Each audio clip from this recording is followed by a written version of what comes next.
bat, excuse the skin. It's been really bad these last couple of days, but it's starting to clear up a bit, so that's good. Beautiful song that you've probably heard at least once, and when I say the name of it, you'll either know it or you won't, but if you heard it, you'd know it. It's very popular at funerals, and street buskers very often tend to play this song. Originally attributed to Leonard Cohen, he was sort of the first to perform it. I think he wrote it as well, but don't quote me on that. But most famously attributed to Jeff Buckley, and his rendition is the most popular and, in my opinion, the best, because it's just so mesmerizingly beautiful compared to Cohen's, which is very good, but it's kind of, I don't want to insult it, 'cause it is very good. It's just not a marvel as much as Buckley's is. And then most recently, those sort of unknown, was it 2 years ago or 3 years ago, to commemorate the death of Chris Cornell's death, his daughter Tony and the dude from Imagine Dragons performed it on Good Morning America together on, I think it was the second anniversary of his death, just together as a commemoration and a sort of tribute, because apparently he liked the song. And that's, as I'm saying, at funerals, it's a very used for a remembrance song very often. Exactly is it that makes this song so culturally important, because it is quite a significant song.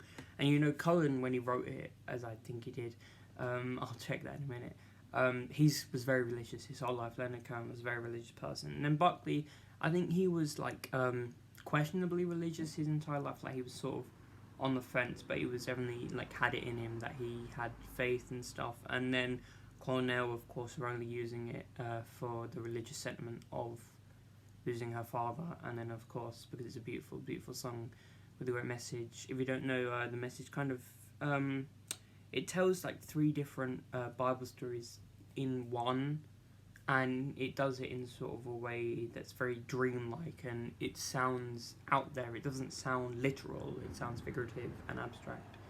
It's a very beautiful song. And definitely listen to all 3 renditions. You can find the Cohen and Buckley one just on any, Apple Music, Spotify, anyway. And I'll link below the video of Cornell and the dude from the other band. Actually, I might have said Imagine Dragons. It was One Republic, actually. I've googled it. Yes, Cohen did write it, and it wasn't Imagine Dragons. It was One Republic, who were friends of Cornell in the end of his life. But okay, so that cleared up. Just the song is definitely culturally considered a masterpiece, and I would definitely agree with that. The song itself, not just any specific rendition, but definitely Buckley's rendition of the album Grace, which, if you haven't listened to that entire album, that is such a good album. And Jeff Buckley's life, just look into him. He's very interesting and beautiful, creative. Look into him. And so, as I was saying, why is it so important? Of course, when the Buckley rendition came out, it was huge. It was a huge album, and lots of people got so attached to this song because it was such a beautiful song, as I'm saying. And that's where a lot of people nowadays, you hear it at a lot of funerals, because people now who are sort of young but still kind of old fell in love with it then, and then as they died, it had that significance, so they wanted it played, because that's why we hear it so much at funerals now. It's because of those people are just starting to die now. And then, secondly, the second thing I want to talk about is how it's still so resonant. Being a religious song, Hallelujah, and the stories in it, how it still resonates to non-religious people, I think is because of how abstract it is. Because, yes, of course, it's telling religious stories straight from the Bible, but because it does in this sort of mystic, less literal, more figurative way, it doesn't seem like that. So you can still relate to the secular aspects to these stories, and you can still get the message across without being religious. And it is a beautiful song which backs that even further. So yes, all 3 versions, go listen to them. The Cornell one will be in the description, and also instead of just listening to it, which I think a lot of people really look into the lyrics and kind of look back at those Bible stories and try and for yourself understand why it's done in this figurative way, because that figurative way is definitely, if it were just telling the Bible stories literal, as sequence from sequence, rather than taking the sequences and turn them into something abstract, I definitely don't think it would have been as big of a song and as emotionally impactful to so many people. So that's Hallelujah by Cornell, Buckley, and not Cornell, Cohen, Buckley, and Tony Cornell.